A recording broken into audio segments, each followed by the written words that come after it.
Hello दोस्तों, मेरा नाम है संदीप सिंह और आप देख रहे हैं हमारा पशुधन। आज हैं हम एक्टिव मूव फार्म्स पर, जहां पर हम जानेंगे काफ मैनेजमेंट के बारे में कि हम गाय या भैंस का बछड़ा बछड़ी कैसे तैयार करें। अगर हम लोग अच्छी तरीके से बछड़ा बछड़ी तैयार करते हैं तो लगभग 15 माह से लेकर 18 महीने की उम्र तक वो प्रेग्नेंट हो जाता है और हमें बहुत ही अच्छा प्रोडक्शन देखने को मिलता है। तो हम इनसे जानेंगे कि ये लोग कैसे अपना काप तैयार करते हैं। तो इस वीडियो को आप लोग देखते रहिए, आप लोगों को बिल्कुल अच्छी तरीके से जानकारी दी जाएगी। तो चलिए इस वीडियो को हम लोग शुरू करते हैं।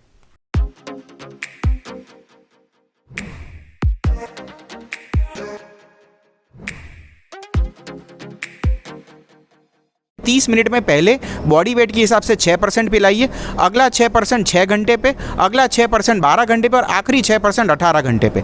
तो पहले 24 घंटे में 24% ऑफ द बॉडी वेट दूध पिलाना ज़रूरी है। नमस्ते, मैं Saurabh Khabiya active move farm से और ये मेरे पार्टनर हैं Vivek Shah active move farm से। अगर हम शुरू करें काफ मैनेजमेंट की बात, क्योंकि आप अगर अच्छी ब्रीड बनाना चाहते हैं तो काफ मैनेजमेंट सबसे क्रूशियल जगह है आपके पूरे डेयरी फार्म में, क्योंकि ब्रीड अच्छी बनाना, गौवर्धन करना, इसकी बातें बहुत लोग करते हैं लेकिन काफ मैनेजमेंट के तक वो भूल जाते हैं। तो काफ मैनेजमेंट की शुरुआत होती है जब आप गाय को सुखाते हो, जब दूध से आखिरी 2 महीने। एक्चुअली अगर सही भाषा में बात करी जाए तो 75 दिन जो होते हैं गाय के गाभ के, आखिरी 75 दिन वो सबसे क्रूशियल होते हैं, क्योंकि 60 से 70% बच्चे की ग्रोथ उस 75 दिन में ही होती है गाय के पेट के अंदर। तो तब गाय को अच्छे से अच्छा न्यूट्रिशन, पौष्टिक खाना देना बहुत ज़रूरी है, ताकि बच्चा भी अच्छा बने और गाय को भी शक्ति मिले आगे दूध देने की। दूसरा, उस न्यूट्रिशन को जब सेट करते हैं तो बहुत चीज़ों का ध्यान रखना पड़ता है कि उसके कैल्शियम लेवल्स क्या होने चाहिए, मिनरल मिक्सचर्स क्या होने चाहिए, क्योंकि इन चीज़ों से गाय बीमार होगी नहीं होगी बच्चा देने के बाद, मिल्क फीवर तो नहीं हो जाएगा, इन चीज़ों का भी बहुत डिपेंडेंस रहता है। जब बच्चा पैदा होता है तो सबसे पहली चीज़ जो ध्यान रखनी होती है कि जो बच्चे की एम्बिलिकल कॉर्ड होती है, जिस नस से वो माँ से जुड़ा होता है, उसको टिंचर आयोडीन में पैदा होते ही 10 मिनट के अंदर अंदर टिंचर आयोडीन में डिप कर देना होता है, ताकि कोई भी तरह का बैक्टीरियल इन्फेक्शन बच्चे के अंदर ना जा पाए। समझाने के लिए मैं बता दूं लैंग्वेज में, जिसको उसको हम नला कहते हैं या फिर कुछ होता है ऐसा पेट के नीचे बीचों बीच जो गाभ होता है उसके, तो उसकी हम बात कर रहे हैं यहाँ पर, शायद आपको समझ में ना आए तो। जी, टिंचर आयोडीन जो होता है उसमें भिगोना पड़ता है। उसके बाद आप उसके 30 मिनट्स के अंदर, हमारे यहाँ ये बहुत ज़्यादा मान्यता है कि अगर हमने कोलोस्ट्रॉम निकाला जो गाय का पहला दूध है तो घीस, तो वो कैल्शियम गिर जाएगा या कुछ और हो जाएगा, बट वो दूध बच्चे के लिए सबसे ज़्यादा ज़रूरी है। एक गाय की लाइफ साइकिल में सबसे इम्पॉर्टेंट चीज़ जो वो देती है, क्योंकि उसमें इतने विटामिन, मिनरल्स और पौष्टिकता होती है। जैसे इंसानों में माँ का दूध, पहला दूध बहुत ज़रूरी माना गया है, बच्चे के लिए भी वो बहुत ज़रूरी है, और 30 मिनट के अंदर अंदर वो दूध उसे पिला देना होता है। अब ये दूध कैसे पिलाना है, किस तरह करना है, उसका टेक्निकल और डिटेल में विवेक आपको बताएंगे। सबसे पहले तो जो मान्यता है कि गाय में कैल्शियम कम हो जाएगा अगर हमने कीस पूरा नहीं किया, तो सबसे गलत बात है वो। अगर आपको ये ऐसा नहीं होने देना है तो गाय में मेटाबॉलाइजेशन में थोड़ा चेंज करना पड़ता है। हम ट्रांजिशन डाइट में उसे कहते हैं DCAD, dietary cation anion difference. DCAD को अगर नेगेटिव ले जाया जाए, डीकैड को नेगेटिव ले जाना है तो उसमें थोड़े मिनरल्स खिलाने पड़ते हैं, बट अगर आप सिंपल तरीके से देखें तो एक तो आप नमक मत खिलाइए प्रेग्नेंट गाय को। दूसरी चीज़, जब प्रेग्नेंट है तो उसे कैल्शियम केवल और केवल दिन का 10 से 15 ग्राम, वो भी LSP के स्वरूप में खिला दीजिए, तो उसे कैल्शियम तब डेफिशिएंट मिलेगा, तो बॉडी में से अपने मेटाबॉलाइजेशन होता रहेगा। गाय जब बच्चा जनने वाली है, अगर आपको लग रहा है कि बच्चा जनेगी, उसका काविंग प्रोसेस शुरू हो गया, तो सबसे पहले एक पूरी कैल्शियम की बोतल, कोई भी आयनिक कैल्शियम दे दीजिए। जो 300 ग्राम की बोतल आती है, बहुत सारी बोतल, उसके अंदर 43.5 ग्राम्स कैल्शियम होता है, तो ये इमीडिएटली ओरल पिला देना चाहिए जब वो बच्चा देने की शुरुआत कर रही है। जैसे ही बच्चा दे दिया, अगली बोतल दे दो, तो इससे आपकी कैल्शियम डाउन होने की कोई स्कोप बची नहीं है। अगर जार गिर जाती है या नहीं गिरती है, उसको इररिस्पेक्टिव आप दूध इमीडिएटली आधे घंटे में निकाल लीजिए और बच्चे को पिला दीजिए, क्योंकि जो माँ ने पूरी लाइफ में जितनी बीमारियों से लड़ी है उसकी पूरी एंटीबॉडीज, IgG कहते हैं हम, वो IgG पूरी बच्चे को इमीडिएटली मिल जाएगी विदिन 30 मिनट्स अगर पिलाए तो। अगर उसको आप 45 मिनट्स या 1 घंटा कर देते हैं तो वो जो एंटीबॉडी अगर सपोज 100 मिलने वाली थी तो अब 90 मिलेगी, 80 मिलेगी। तो उसे रिड्यूस ना हो इसके लिए 30 मिनट में पहले बॉडी वेट के हिसाब से 6% पिलाइए, अगला 6% 6 घंटे पे, अगला 6% 12 घंटे पे और आखिरी 6% 18 घंटे पे।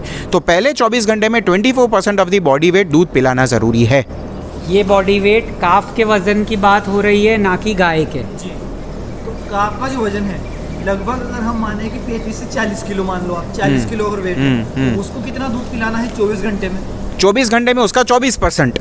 तो अगर 40 किलो का बच्चा था तो उसे 8 किलो दूध पिलाना है।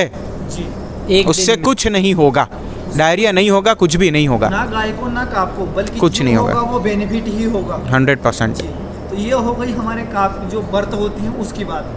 अब जब काफ की लाइफ साइकिल चलता है उसके बारे में आप बताएं कि उसको प्रतिदिन का कितना? पहले दिन 24% दे दिया, आप सेकेंड दिन से लेके 7वें दिन तक 10% ऑफ द बॉडी वेट पिलाइए। सुबह 5%, शाम को 5% पिला दीजिए। 7 दिन का हो जाता है उसके बाद उसे 12% पे ले जाइए, 6% सुबह 6% शाम को। बट जब 7 दिन का हो जाता है तो उसके पास काफ स्टार्टर रखना शुरू कर दीजिए, जो अच्छी क्वालिटी का काफ स्टार्टर हो। जैसे कि इन्होंने बताया कि आप अगर आपका बॉडी वेट का 10% होता है तो अगर 40 किलो का आपका बछड़ा है तो उसे लगभग आपको 4 लीटर दूध पिलाना पड़ेगा 10% के हिसाब से, यानी जी। 2 लीटर सुबह और 2 लीटर शाम को। तो वो कोई ज़्यादा खर्चा आपको नहीं होगा उसमें दूध पिलाने का। बट अगर आप वैज्ञानिक तरीके से मैनेजमेंट को लेकर चलेंगे तो आपको बहुत ज़्यादा इसमें फ़ायदा हो सकता है। जी, तो जैसे कि आपने बताया कि अगली सबसे पहले जो आखिरी के 10 दिन होते हैं अभी, तो आप उनको कितना पिलाना है? 4%। 4%। फिर उसके बाद 6%। सबसे पहले दिन 24%, 2 दिन से लेके 7वें दिन तक 10% ऑफ द बॉडी वेट। 7 दिन के बाद 1 महीने तक आपको 12% ऑफ द बॉडी वेट पिलाना है और 7वें दिन बाद काफ स्टार्टर रखना उसके सामने शुरू कर देना है। काफ स्टार्टर आपको 100 ग्राम 200 ग्राम रखना है। जितना खा जाए काफ स्टार्टर उतना जल्दी आप उसे बच्चे को दूध बंद कर सकते हैं। पर दूध बंद नहीं करना है, काफ स्टार्टर आप रख रहे हो, खा रहा है, और उससे उसको कोई ज़्यादा बेनिफिट नहीं होगा, आपको दूध तो पिलाना ही है। काफ स्टार्टर आइडियली 1 किलो अगर दिन का उठाता है तब आप दूध बंद कर सकते हैं। वो आइडियली उठाता है बच्चा 70 दिन से लेकर 90 दिन का बच्चा हो जाए तब तक, लगभग 3 महीने 3 महीने में। फिर आप तो दूध बंद- हाँ, तो पहले आपने 15 दिन से लेकर 30 दिन में 12% पिलाया, फिर 30 दिन का जब बच्चा हो गया, 1 महीने का हो गया, तो 1 महीने से लेकर आने वाले 75 दिन तक, मतलब कि और 1.5 महीना, मतलब बच्चे की उम्र का 1 महीने से लेकर 2.5 महीने तक 13% ऑफ दी बॉडी वेट दूध पिलाना ज़रूरत है। अगर आपको दूध की कॉस्ट ज़्यादा लगे तो मार्केट में CMR मिलते हैं, CMR से अगर दूध बना लेंगे तो 25 रुपये में दूध घर पे तैयार हो जाता है। CMR मतलब जो पाउडर मिल्क काफ मिल्क रिप्लेसर, स्पेसिफिकली काफ मिल्क रिप्लेसर ही आता है। जी। उससे भी कोई नुकसान बछड़े को नहीं। नहीं, हम लोग वही पिला रहे हैं, काफ मिल्क रिप्लेसर पिलाते हैं हम। अच्छा, तो वो हो गई दूध पिलाने की बात। अब जब काफ स्टार्टर की बात की जाए तो मार्केट में कई सारे काफ स्टार्टर मौजूद हैं, तो आप क्या कहेंगे कौन सा काफ स्टार्टर खिलाना चाहिए या फिर वो तैयार करना चाहे? हम तो खुद ही बनाते हैं। अच्छा, तो क्या न्यूट्रिशंस उसमें होते हैं वो आप हमें बताएं। प्रोटीन उसमें मैं सेट करता हूँ तकरीबन 25% के प्लस, 25% प्लस प्रोटीन हो जाए। 100 किलो है, 25 किलो उसमें ऐसा नहीं, 100 किलो आपने जो भी लिया उसमें 25% प्रोटीन करना है। तो जैसे आप सोयाबीन की DOC, हम इंदौर में बैठे तो सोया DOC सबसे इजीली मिलती है। तो सोया DOC 1 किलो में 460 ग्राम प्रोटीन होता है, मतलब 46% होता है। तो आपको सोया DOC ज़्यादा डालनी पड़ेगी ताकि आपके पूरे राशन में 25% प्रोटीन बैलेंस हो जाए। काफ स्टार्टर जो बनाने की जो प्रक्रिया है वो थोड़ा सा इसमें बताएं आपकी क्या क्या सामग्री उसमें लगती है। काफ स्टार्टर में हम लोग ज़्यादातर डालते हैं, एक तो सोया DOC डालते हैं क्योंकि इसमें अमीनो एसिड बहुत बढ़िया बैलेंस रहते हैं। उसके बाद मैं यूज़ करता हूँ मक्का, लेकिन एकदम बारीक पीसी हुई नहीं चाहिए मक्की थोड़ी चाहिए जो अपने दाल बाटी का आटा होता है उस प्रकार की हमें चाहिए, क्योंकि दलिया जिसे कहते हैं। तो दलिया जैसी मक्का पीसी हुई चाहिए, सोया DOC चाहिए, कॉटन सीड चाहिए और उसमें मोलासिस चाहिए। मोलासिस शुगर का काम करता है और साथ में क्या होता है थोड़ा सा आप explain- मोलासिस शुगर इंडस्ट्री का बाय प्रोडक्ट है, ब्लैक कलर का लिक्विड होता है, उसमें हाई शुगर होता है। गुड़ की राब, जी, गुड़ नहीं, गुड़ की राब, क्योंकि गुड़ महंगा होता है, राब सस्ती आती है। मोलासिस अब भाई हम लोग ला रहे हैं 18 साढ़े 18 रुपये किलो में मिलती है। इसमें हो गए सोया DOC, इसमें हो गया मक्का का दलिया, फिर हो गया कॉटन सीड जिसे कपास हम कहते हैं। कपास के जो बीज होते हैं वो आ गए उसमें, जिसको हम पशुओं को भी खिलाते हैं। 3 चीजें हो गई, ऊपर से हो गई गुड़ की राब, 4 चीजें इसमें हो गई। और 5वां होता है सूखा चारा। सूखा चारा है, या तो हम कहते हैं गेहूं का सुखला। गेहूं का सुखला डालना है, हर 100 किलो में 7.5 किलो गेहूं का सुखला होना ज़रूरी है। बस उतना ही डालना है ताकि वॉल्यूम में पेट में थोड़ा बल्क भी बना रहे और बच्चा जुगाली करता हो जाए। तो आपने 5 चीज़ें इसमें बताई हैं, अब इसमें कुछ और भी न्यूट्रिशन डालेंगे जैसे कि कैल्शियम है, कुछ मिनरल मिक्सचर डलेगा, कैल्शियम डलेगा, मोनो कैल्शियम फॉस्फेट हम लोग MCP डालते हैं ताकि कैल्शियम और फॉस्फोरस दोनों की मात्रा वहाँ से आ जाए, और हम लोग डालते हैं टॉक्सिन बाइंडर, ये हम लोग एक्स्ट्रा डालते हैं, काफ स्टार्टर बन जाएगा। और अगर कोई काफ स्टार्टर जो तैयार करता है उसको ये सारी चीज़ें खरीदने के लिए कुछ मेडिकल स्टोर है या फिर यहाँ से सारी चीज़ें उसको मिल जाएगी। नॉर्मली ये सारी चीज़ें मेडिकल से मिल जाएगी आपको, मिनरल मिक्स और सब कुछ। जैसा कि इन्होंने बताया, आप नोट कर सकते हैं। अगर आप एक बेनिफिशियल तरीके से आप अगर बनाना चाहते हैं तो मॉडर्न तरीके से अगर आप डेयरी फार्मिंग कर रहे हैं तो, क्योंकि ये जो है डेयरी फार्मिंग जो कंसल्टेंट होते हैं वो आप ये हैं, तो इनको सारी जानकारी जो है डेयरी फार्मिंग के लिए है। तो आप कुछ ये ना समझे कि आपको कुछ भी ऊटपटांग जानकारी दी जाएगी। तो ये जो जानकारी आपको बहुत ही ज़्यादा महत्वपूर्ण जानकारी है, इसको आप नोट करके अगर काफ स्टार्टर तैयार करते हो, काफ इनके अनुसार अगर आप तैयार करोगे तो एक जो काऊ जो होती है, एक बहुत शानदार गाय आप तैयार कर सकते हैं। तो ये हो गई काफ स्टार्टर की बात। अब ये काफ स्टार्टर उनको कितना खिलाना है? काफ स्टार्टर अगर 1 किलो उठा ले तो बहुत बढ़िया, सबसे शानदार। अगर 1 किलो उठा ले तो आप दूध बंद कर सकते हैं। धीरे जो काफ्स हैं वो धीरे हम 50 ग्राम से शुरू करते हैं, फिर 100 ग्राम, 150 ग्राम, 200 ग्राम, वो अनलिमिटेड उसके पास रहना चाहिए। वो 24 घंटे उसके सामने पड़ा रहना चाहिए, लेकिन उसमें बास नहीं आनी चाहिए, ये चीज़ ध्यान रखना गीला ना है। हो। गीला ना और हाथ मारते रहो अंदर। पोल्ट्री की आदत होती है कि जाके अंदर हाथ मार दिया, हाथ मारते ही बच्चे तुरंत फिर खाने आ जाते हैं कि कुछ नया आया। तो जितना काफ स्टार्टर डालते रहेंगे और जितना वो खाते रहेंगे उतनी बेहतरीन तरीके से उनके रूमेन का ग्रोथ होगा। क्योंकि जितना भी जेनेटिक्स है काफ का वो 90 दिन बाद 94 डेज़ बाद लॉक हो जाता है। तो हम जितना उनके रूमेन को एक्सप्लोर कर सकते हैं वो पहले 90 दिन ही है। बच्चा पैदा होता है तो मोनोगैस्ट्रिक होता है इंसानों की तरह। जब वो 3 महीने का हो जाता है, एग्जैक्ट आंकड़ा है 94 डेज़ का, 94 डेज़ में पूरा रूमिनेंट रेडी हो जाता है। तो आपके पास समय केवल 94 दिन का है। तो अगर आपने 90 से 95 दिन के अगर बीच में आपने उसकी ग्रोथ कर दी तो बच्चा आपका एक टॉप क्वालिटी का जो काऊ वो उसकी माँ से कम 15 से 20% डिपेंड्स कि आपका बुल कैसा है, बट जो बुल की डेटा है वो आपको पूरी कॉपी होगी यहाँ पे। बुल की जो उसमें PTM करके पैरामीटर, हम जब बुल की डेटा शीट देखते हैं तो उसमें PTAM होता है, that is projected transmitting ability of milk. तो अगर उसमें लिखा है कि 1200 लीटर, तो मतलब आपकी गाय जो दूध देने वाली है उसकी माँ ने जितना दूध दिया तो उसके ऊपर कम से कम 1200 लीटर तो बुल ऐड कर ही सकता है एवरेज में। वो अगर ऊपर ले जाना है तो आप ये काफ मैनेजमेंट करें तो आपको पॉसिबल है उसकी माँ से 1800 से 2000 लीटर ब्यात में ज़्यादा दे सकती है बछड़ी। तो ये हो गई उसको सेट करने के बाद जो उसका रोमेन है वो आप मजबूत कर सकते हो 90 से 95 दिन के भीतर। उसके बाद अगर आप कुछ भी खिलाते हो तो आप उसकी ग्रोथ जो उसको ज़्यादा ऊपर नहीं ले जा सकते। जी आप उसमें चेंजेस नहीं कर सकते। बेसिकली आपने जो ग्रोथ का परसेंटेज सेट किया है कि वो हर महीने 15% बढ़ता है या 20% बढ़ता है, आपका पैरामीटर है परफॉर्मेंस का सीधा वजन बढ़ना। अगर आप हर रोज बच्चे का वजन बढ़ाए, अगर एक दिन में आपका बच्चा 700 ग्राम वजन बढ़ाता है तो आप सही ट्रैक पे हो। अगर 700 से नीचे हो तो आपका ट्रैक गलत चल रहा है, कृपया अपने आप को करेक्शन करें, कहाँ गलती है ढूंढे। और अगर आप 1 किलो पे पहुंच गए तो आप वर्ल्ड के बेस्ट परफॉर्मेंस पैरामीटर्स में पहुंच चुके हो। बच्चा अगर पैदा होता है फॉर एग्जाम्पल 30 किलो का, 30 किलो का बच्चा और आपने उसको 90 दिन में रोज का आपने 700 ग्राम वजन बढ़ा है, बराबर। तो 90 दिन इंडो अगर आप 7 करेंगे तो 56 किलो जैसा वजन और बढ़ जाएगा। अगर 60 और ये 30 करें तो 90 किलो का बच्चा आपका 3 महीने में रेडी हो गया। अब जो आपको बाकी का टाइम लगाना है, जैसे आपको 1 साल तक खींचना है तो आपके पास 9 महीने और हो गए, तो 9 महीने में हो गए 270 दिन। इस 270 दिन में आपको रोज 201 किलो वजन बढ़ाना है। तो ये 270 और वो पुराना 100, तो 370 आपके पास 12 महीने पे कंप्लीट हो गया। आराम से जो प्रेगनेंसी आप काऊ को करवा सकते हैं। यस, 12 महीने में आपका जो काफ है वो प्रेग्नेंट हो जाएगा अगर इस तरीके से आप करते हैं तो आपका जो फार्म है वहाँ पर उनकी उम्र क्या होती है, जो प्रेगनेंसी की जो उम्र 13 महीने 13 महीने लगभग 13 महीने और 400 किलो बॉडी वेट, हमने दोनों क्राइटेरिया बना रखा है। 13 किलो एज भी आनी चाहिए और दूसरा 400 किलो बॉडी वेट आएगा तब हम उसको प्रेग्नेंट करते हैं। प्रैक्टिकली क्या होता है, हो जाता है इतने दिन में? हो जाता है आराम से, बहुत सारी बछड़ी हो चुकी है।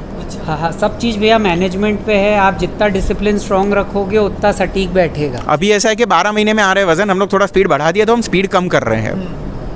तो ये हो गई उसकी प्रेगनेंसी की उम्र। जी। अब जब काफ जो आपका हाइपर बन गया है, अब जब वो प्रेग्नेंट हो जाता है उसके बाद उसकी क्या डाइट प्लान होता है? प्रेगनेंसी होने के बाद जो आखिरी के 3 महीने है, 7वां 8वां और 9वां महीना, वहाँ पे हम लोग कॉन्सेंट्रेट देते हैं 4.5 किलो से लेकर 5 किलो, और बाकी हम लोग बढ़ाते हैं डाइट में फाइबर, ताकि जुगाली भी करता रहे और जो दाना है उसकी वजह से उसके यूट्रस में जो बच्चा है उसकी ग्रोथ हो। एंड ऑफ द डे दूध आपके यहाँ मेरे लिए नहीं है, दूध है उसके बच्चे के लिए। तो हमारा टारगेट होता है कि बच्चे का वजन हो सके उतना बड़ा करो ताकि गाय बजाय दूध ज़्यादा दे दे। हमारे यहाँ जो बर्थ हुए हैं आखिरी में हाईएस्ट अब तक हमने 50 किलो का बच्चा फार्म पे आया है और उसी की माँ ने 52 लीटर दूध दिया है। फिर अब ये हो गई बात, अब ये हो गया कि जब प्रेग्नेंट हो जाती हैं तो उसको तो नॉर्मल खाना खिलाया जाता है। अब जब उसके लास्ट के 2 से 3 महीने होते हैं उसमें उसका खास ध्यान रखा जाता है। तो उसमें कोई अलग से उसको कुछ जो है प्रोडक्ट दिए जाते हैं, फिर नहीं, प्रोडक्ट तो हम कोई नहीं देते, हम लोग बस 4.5 किलो कॉन्सेंट्रेट देते हैं, बट उस टाइम पे हम फाइबर बढ़ा देते हैं। हम लोग साइलेज कम करते हैं, नेपियर कम करते हैं, फाइबर मतलब सूखा चारा बढ़ाने की कोशिश करते हैं ताकि गाय जुगाली करती रहे, पानी पिए और दाना देना है 4.5 किलो मिनिमम, उससे नीचे नहीं देंगे। दूसरा जो शुरुआत में बताया था कि आखिरी 2 महीने में कैल्शियम थोड़ा हम डाउन कर देते हैं, हम उसको LSP देते हैं जो कि लाइमस्टोन पाउडर हो गया। आपने बच्चा देने के बाद हम उसको 200 से 250 ग्राम LSP रोज़ डाइट में देते हैं, बट बच्चा देने से पहले उसे हम ले आते हैं नीचे 10 ग्राम 15 ग्राम, ज़्यादा से ज़्यादा दिया तो 20 ग्राम। LSP क्या होता है? LSP लाइमस्टोन पाउडर, अच्छा, ये आपको मार्केट में मिल जाता है 4 से 5 रुपए चूना किलो का जो चूना है बेसिकली। हाँ, कैल्शियम की पूर्ति वो कर देता है जो पूरी होता तरह है। से, जी। तो उम्मीद है आप लोगों को बहुत अच्छी जानकारी मिली होगी और एक जो वैज्ञानिक तरीका जो होता है पशुपालन का वो आपको यहाँ पर बताया गया है। तो इनके अनुसार अगर आप तैयार करते हो तो आपको कोई भी नुकसान नहीं होगा। धन्यवाद आपका बहुत बहुत ऐसी जानकारी देने के लिए। Thank you. तो उम्मीद है आप लोगों को जानकारी पसंद आई होगी, वीडियो आपको अच्छा लगा होगा। अगर आप डेयरी फार्मिंग करते हैं तो आपको ठीक इसी तरीके से अच्छे से मैनेजमेंट करना होगा ताकि आप लोग अच्छे से बछड़े तैयार कर सके, क्योंकि डेयरी फार्मिंग में सबसे ज़्यादा जो बेनिफिट होता है वो होता है ब्रीडिंग के ऊपर, जो कि आप बछड़े तैयार करके अगर खुद के पशु तैयार करेंगे तो आपको हर साल पशु खरीदने की ज़रूरत नहीं पड़ेगी। और अगर आप इनके द्वारा बताए गए जो वैज्ञानिक जो तरीका है एग्जैक्ट इसी तरीके से अगर आप मैनेजमेंट करते हो तो बहुत ही आसान तरीके से आप बछड़ा बड़ा कर पाएंगे। और खर्चे तो वही होता है जो इस प्रकार से हम करते हैं, पर हम थोड़ा बहुत जो अलग मैनेजमेंट होता है उसको नहीं करते, जैसे कि गोली दवाई हैं या फिर कुछ और जो छोटी छोटी बातें हैं उनका हम ध्यान नहीं रखते, जिससे हमें वो क्वालिटी नहीं मिल पाती है। तो अगर वीडियो आपको अच्छा लगा है तो कमेंट करके ज़रूर बताना, और कोई भी किसान भाई हैं तो उनको भी वीडियो शेयर करें फेसबुक पे, व्हाट्सएप पे, ताकि उन लोगों को भी अच्छी जानकारी मिल सके।